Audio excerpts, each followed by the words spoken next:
അപ്പൊ നമ്മൾ ഇന്ന് സംസാരിക്കുന്നത് നിശബ്ദമായ യോഗികളെ കുറിച്ചാണ് കേട്ടോ. ആത്മീയ യോഗികളെ കുറിച്ച്. നമ്മൾ ഒരുപാട് യോഗികളെ കുറിച്ചും അല്ലെങ്കിൽ സന്യാസിമാരെ കുറിച്ചൊക്കെ കേട്ടിട്ടുണ്ട്. അവരൊക്കെ ഈ വേദങ്ങളെ കുറിച്ചൊക്കെയാണ് കൂടുതൽ സംസാരിക്കാറുള്ളത് അല്ലെ. എന്നാൽ നിശബ്ദമായ ഒരുപാടധികം ആത്മീയ യോഗികളും സന്യാസിമാരും ഒക്കെ നമ്മുടെ ലോകത്തിൽ ജീവിച്ചിരിപ്പുണ്ട്, ജീവിച്ചിരുന്നിട്ടുമുണ്ട്. അവരൊക്കെ ജീവിച്ച് മരിച്ചു പോകുന്നത് പലരും അറിയാറില്ല.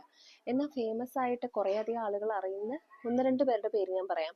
ഒന്ന് രമണ മഹർഷി, ഒന്ന് പിന്നെ നമ്മുടെ ആനന്ദമയി അമ്മ. ഇവരൊക്കെ കൂടുതലും അവരുടെ ജീവിതത്തിൽ കൂടുതലും സമയം മൗനമായിട്ടാണ് ഇരിക്കാറുള്ളത്.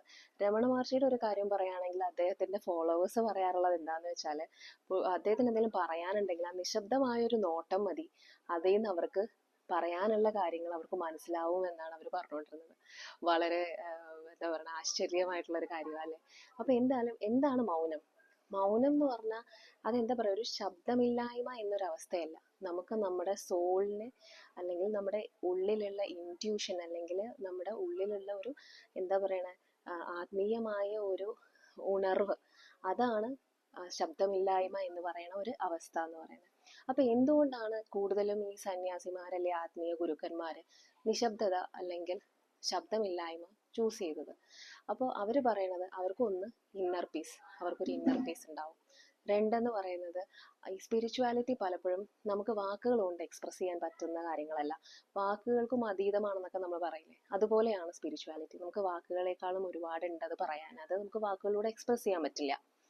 പിന്നെ എന്ന് പറഞ്ഞാൽ നമുക്ക് നമ്മുടെ ചോദ്യത്തിനുമുള്ള ഉത്തരങ്ങൾ നമ്മുടെ ഉള്ളിൽ തന്നെ ഉണ്ട്. അത് നമുക്ക് ഈ പറഞ്ഞ പോലെ വാക്കുകളോട് നമുക്ക് പറഞ്ഞെത്തിക്കാൻ പറ്റില്ല. വാക്കുകൾക്ക് ഒരു ലിമിറ്റ് ഉണ്ടല്ലേ, പക്ഷേ നിശബ്ദതയ്ക്ക് ഒരു ലിമിറ്റും ഇല്ല, അത് വളരെ വാസ്റ്റാണ്. അപ്പോൾ അതൊക്കെയാണ് കുറച്ച് കാര്യങ്ങൾ ഈ സന്യാസിമാരൊക്കെ നിശബ്ദത ചൂസ് ചെയ്യുന്നത്. പിന്നെ എന്തിനാ, നമ്മുടെ ഗാന്ധിജി വരെ എല്ലാ തിങ്കളാഴ്ചയും മൗനവ്രതം എടുക്കുമായിരുന്നു. അപ്പം ഗാന്ധിജി പറഞ്ഞിട്ടുള്ളത് അദ്ദേഹത്തിന് അത് സെൽഫ് കൺട്രോളിന് വളരെയധികം ഹെൽപ്പ് ചെയ്തിട്ടുണ്ടെന്നാണ് പുള്ളി പറഞ്ഞിട്ടുള്ളത്. പിന്നെ സയൻസ് പറയുന്നുണ്ട്, 2 minutes of silence can heal your brain എന്നാണ് സയൻസ് പറയുന്നത്. അപ്പൊ എന്തുവാണെങ്കിലും എനിക്കോ നിങ്ങൾക്ക് ആർക്കെങ്കിലും ഒക്കെയോ എന്തെങ്കിലും ഒരു ബുദ്ധിമുട്ട്, മനസ്സുകൊണ്ട് സ്ട്രെസ്ഡ് ആവുമോ അല്ലെങ്കിൽ എന്തെങ്കിലും ടെൻഷനുള്ള അവസ്ഥയോ അല്ലെങ്കിൽ നമുക്കൊരു ഉത്തരമില്ലായ്മ എന്നുള്ള ഒരു അവസ്ഥയിൽ കൂടെ ഒക്കെ പോവുകയാണെങ്കിൽ കുറച്ചു നേരം സൈലന്റ് ആയിട്ട് ഇരുന്ന് നോക്കുക.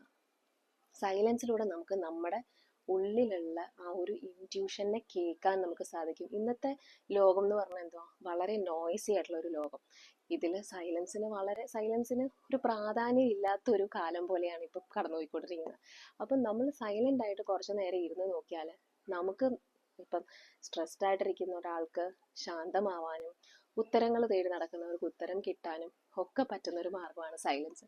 അപ്പൊ ഇനി ഇങ്ങനെ ഒരു സിറ്റുവേഷൻ ഉണ്ടാവുകയാണെങ്കിൽ സൈലന്റ് ആയിട്ട് ഇരുന്ന് നോക്കുക. And do let me know how you feel. Thank you.